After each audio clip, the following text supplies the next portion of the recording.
Hello, hello, and welcome. Welcome to the Coaches Lounge with yours truly, Barbara J. Beckley. So if you're seeing that right up there, that means you're in the right place. Yes, because we are here to spotlight experts, to get advice for life and in business. And I created this show because I kept telling myself I didn't see too many maybe podcasts or networking TV shows that really put a spotlight and gave credit where credit's due when it comes to coaches, educators, and consultants. They're the vein in people's lives when it comes to getting to their goals, getting to the objectives in life. I mean, if it wasn't for the coaches I have in my life, yes, I do. I have more than one. And everybody, just a side note, you should at least have one coach, one or two, or maybe three. Depending on what you're trying to do in your life. I have a business coach, I have a financial coach, and I have a health coach. And I used to have a person that used to teach me like voice training because I used to talk like, "Hi, how you doing? My name." Ugh, that was irritating me. So I know I needed somebody to say, I was like, help, help. And I found a coach. So with that, I want you to really look at the wonderful professionals that I bring on that are coaches in every area. And every time I bring on a queen, that means I have a lady coming on. I call them queens. If you know me, that's what I say and I do. And I explain that because of everything they do, they are royalty, because they're helping somebody, just moving that needle in your life, taking that time out. Some people are coaches for people longer than years. I mean, years they can stay with somebody, a client. So that's a lot. That's like part of your life. That's part of like your, small group of mentors, and they become friends and mentors. So with that, I have a wonderful guest today, and we're going to be talking. I love this subject because I love talking about your stories in your life. This queen, Lynda Sunshine West, is the founder and CEO of Action Takers Publishing, a speaker, a 22-time, yes, 22-time first international best-selling and award-winning author, contributing writer at Entrepreneurs Magazine and Brains Magazine, executive film producer of the movie Wish Man, and red carpet interviewer. Okay, now, reading all that, she's a celebrity. I'm going to be taking notes from this interview because she's going to be teaching me some things. So before we even get to this wonderful queen, and I can't wait to have a conversation with her, we will be right back.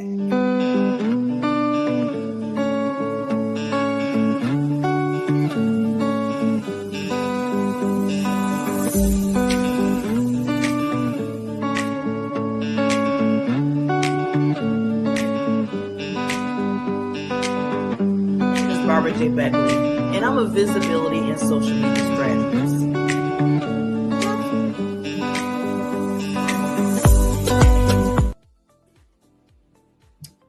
The queen is here. The celebrity is in the house.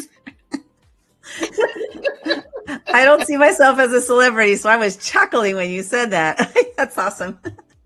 It's there, and if I have to type and send that to you every day, I will. You are a celebrity.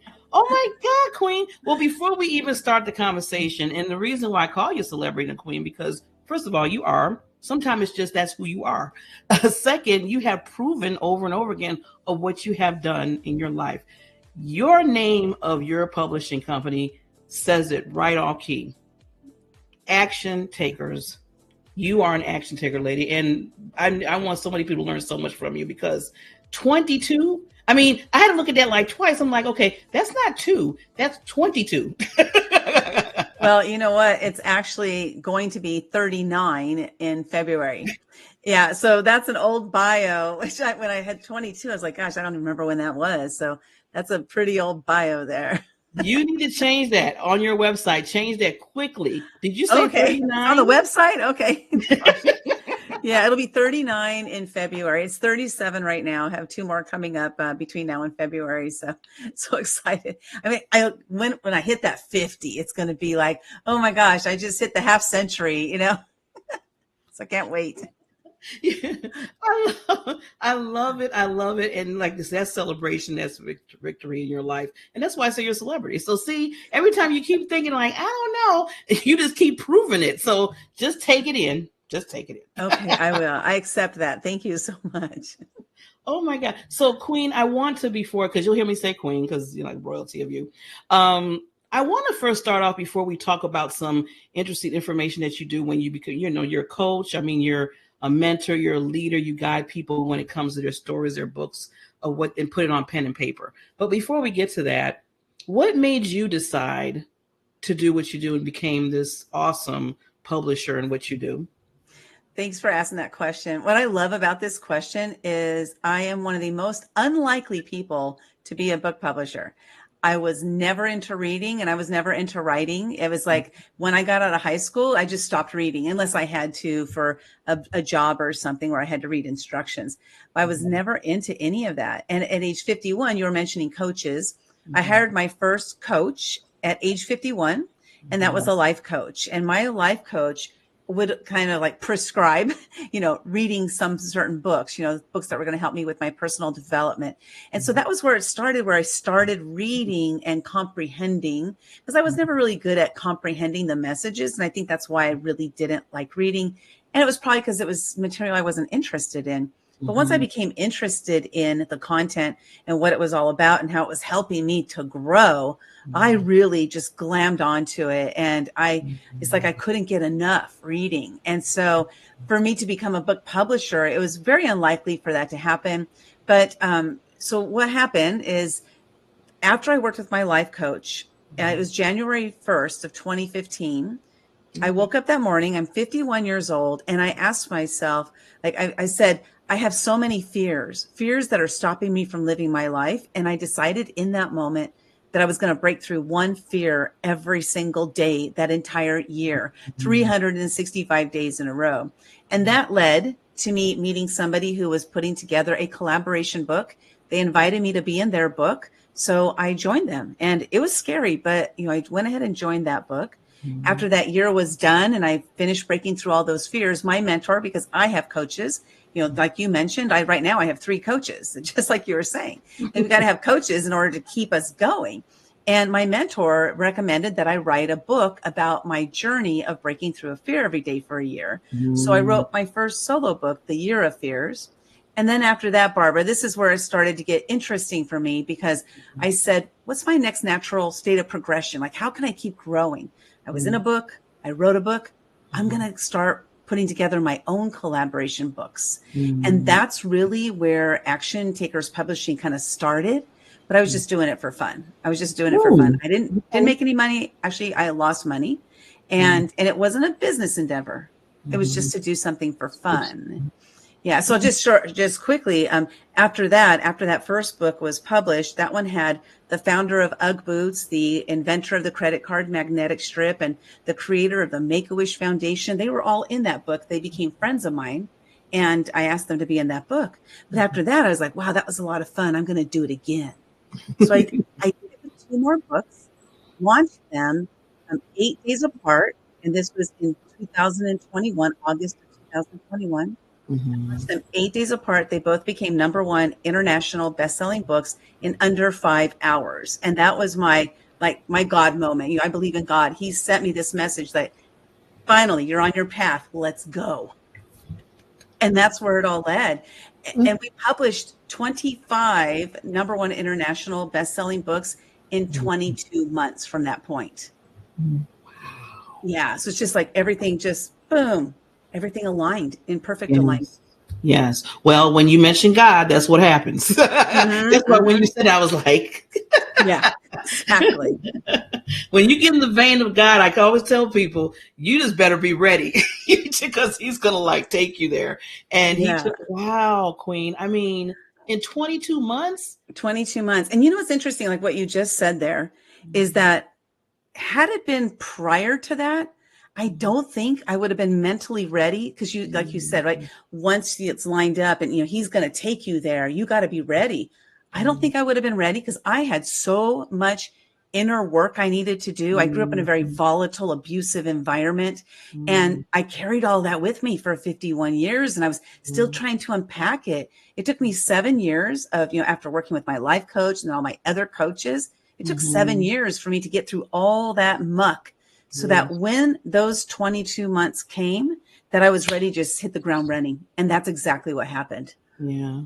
Yeah. It's always, it's really impressive how God works, where, he gets you ready, gets you prepared, get all that, like you said, all that stuff that we deal with, the low values of our lives and all that stuff, like you said, and then says, okay, now I want to use you to make sure that you are out there helping others, because now that you dealt with yourself, now the stories of others need to be out. And that's what we're going to get into about how your story matters. So your story mattered. And hopefully you put what you kind of went through in a book, because we need to hear that to help others. Yeah, definitely. And that's where it got interesting for me at the beginning, is that when my mentor, so I finished breaking through all those fears, again, 365 days in a row. And at the end, my mentor said, "What are you going to do about it?" And I was like, "What do you mean? Like, I did plenty. I broke through a fear every day." He said, No, you need to write a book. There are people out there who need to hear the story, need to hear the message. And I was like, why? Who wants to hear what I have to say? That's where I was. And that's how I felt. But 3 months after I wrote that book and published it, I was attending an event, and there were like 400 people at that event, and we were on a break. This woman comes running over to me from the other side of the room. I didn't know her, but she saw my book on Facebook and she bought it. And she said, "I bought your book. I read the first 14 pages and I already broke through 5 fears." See, that was my moment that I realized that my story does have power, and why it's crucial that we share our stories, because we might think it's insignificant, but there's somebody out there who needs to hear your message, your story. Ooh, Queen, you are talking my language, lady. Yes.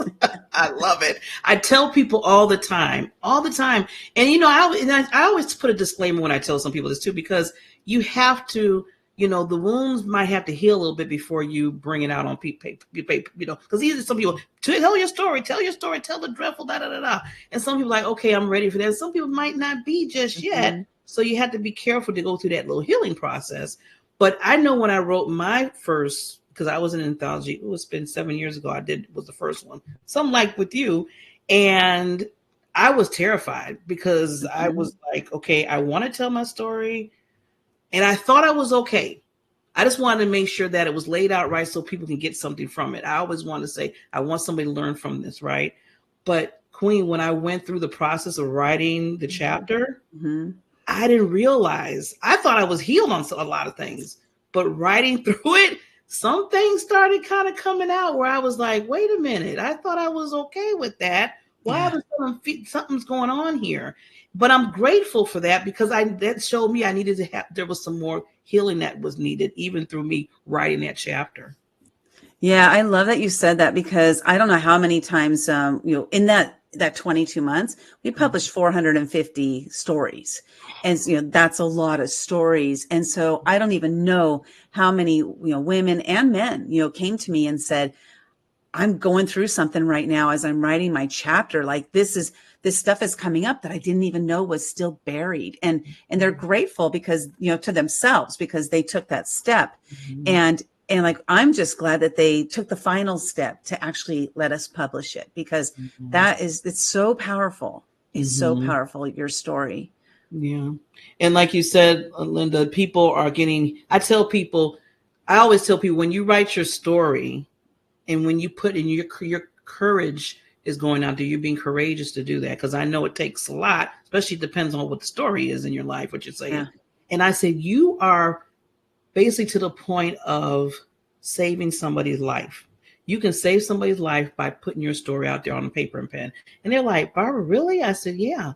Because if you went through, let's just say you were bullied, I was bullied, and I talked about the whole ordeal, and so we put it on paper. You don't know who might be dealing with that in their life. They read what you wrote, Lynda, and they're like, "Oh, there's hope for me." Lynda, she's this wonderful publisher, and she dealt with that. And if she can do it, then maybe I can too. And that's why I tell people, you're giving people hope and a life to keep moving. Yeah. Yeah, it's interesting because I find that a lot of times, since I broke through those fears every day, like I've examined fear, like every aspect of it, and a lot of times that fear is, oftentimes it's shame of something that we went through that we're either blaming ourselves or we're blaming somebody else. And really, if we can let ourselves get rid of that shame, because we all go through something. We all go through something. It might not be the same exact thing, but we go through something. And I remember as I was writing one of the stories, because, being in, 39 books, there's a lot of stories I'm telling. And so there was a point there that I was like, the bullying, the girl who was bullied became the bully. Because I became a bully when I was young.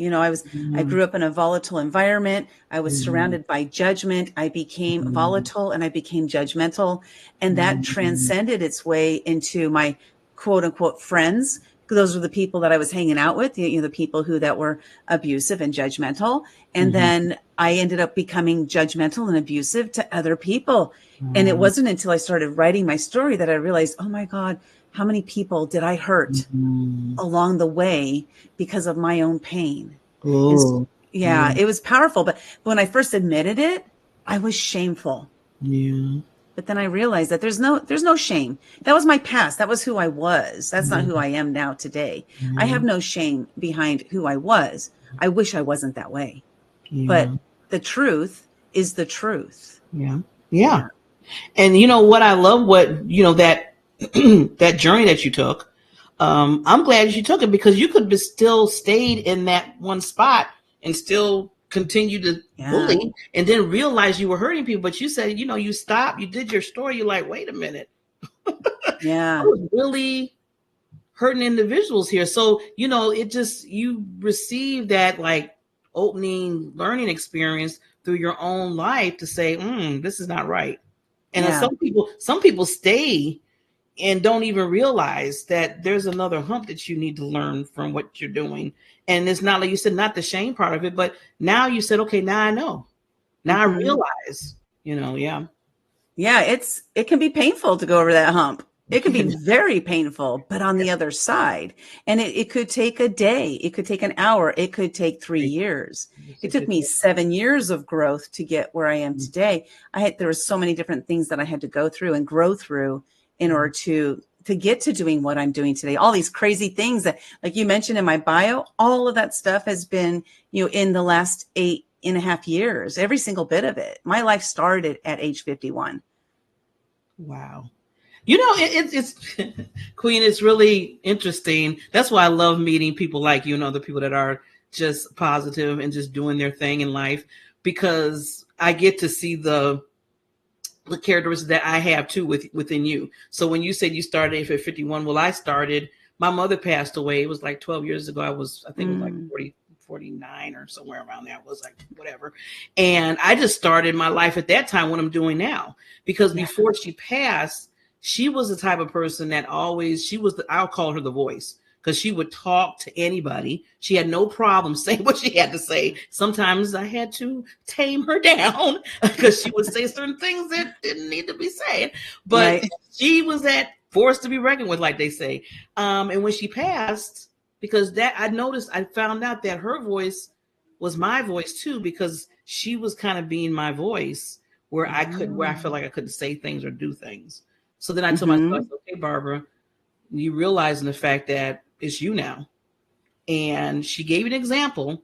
Now you learn from some of the things that was overdone on some areas, but she gave you an example to be who you are, love you, and speak out and say what you feel. And if some people don't like it, then those are not the people that maybe should be around. You never know.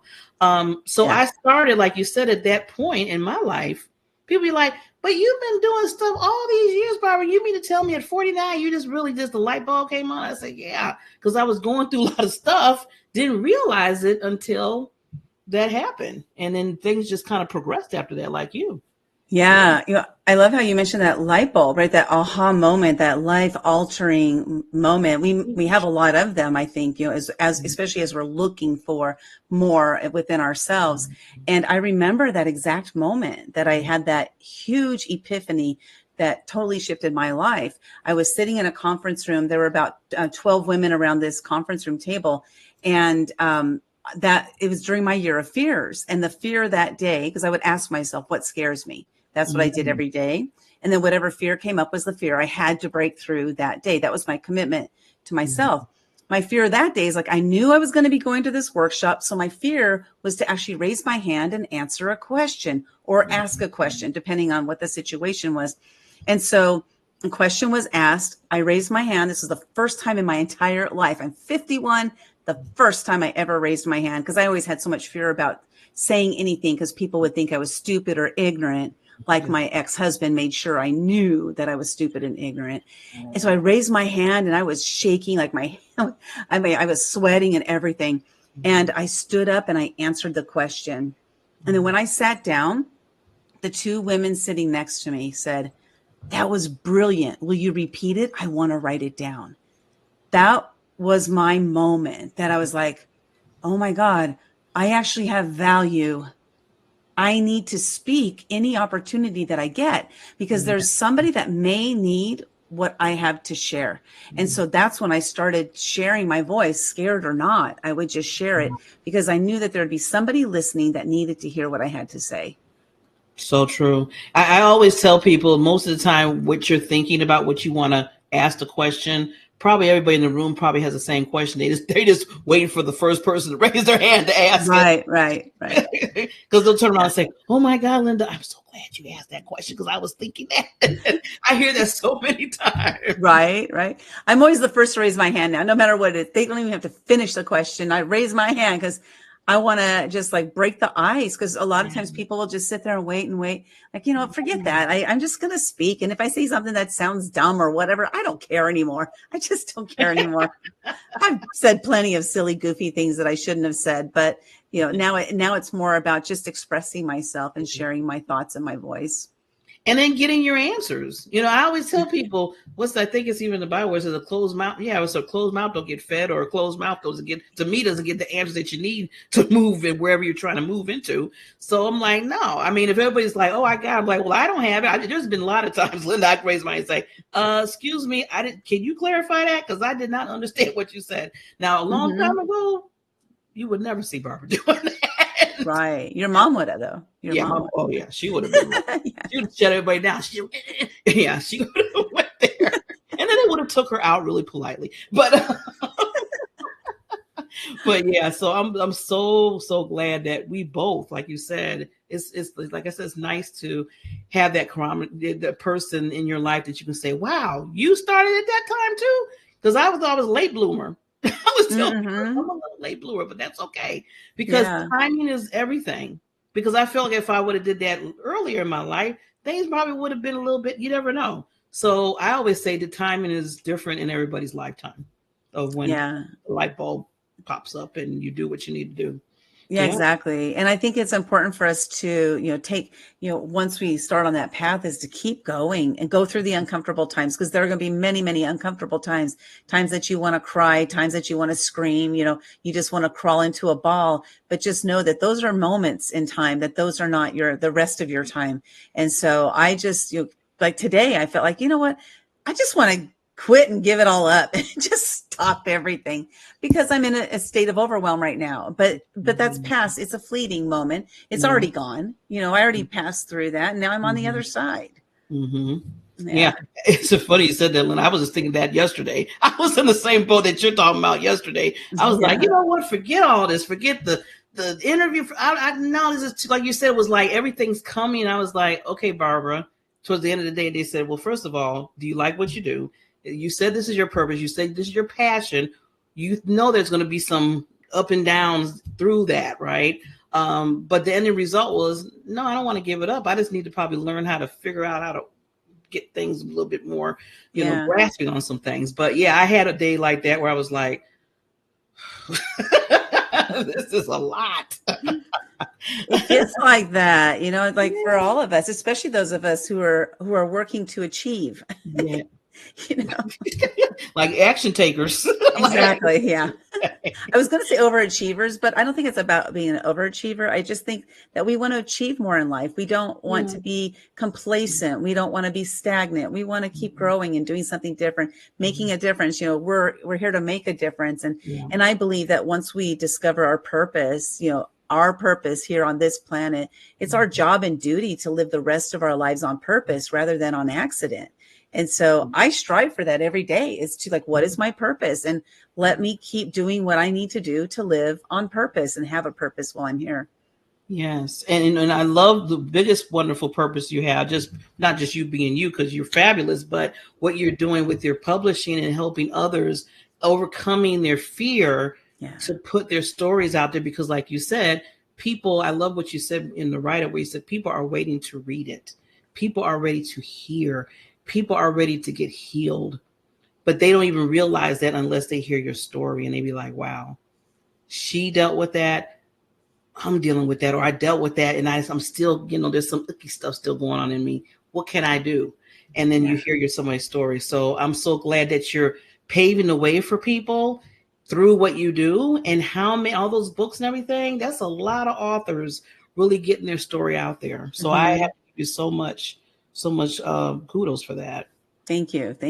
It's been an amazing journey, and I'm just starting. You just started, but look at what you do. I mean, I was like, wait a minute. I was looking at the website again. I said, did she say Jack Canfield and Les Brown? Yeah. I don't have a testimonial from the president of Mexico, but I did interview him, and that was like whoa, I actually interviewed a president of a country. How cool is that?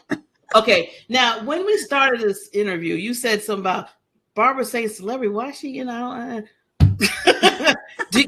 okay. Can we prove now? Can you kind of look at this interview again and listen and see why I call you a celebrity? Thank you.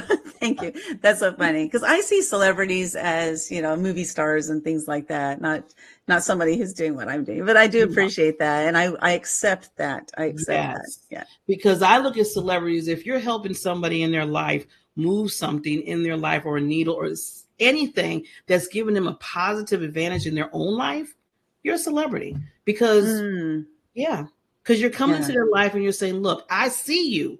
See, you see people probably a little bit further than they see themselves. And that's why you want them to write their book. That's why you want to write the story. So take the celebrity. Awesome. Thank you. I take it.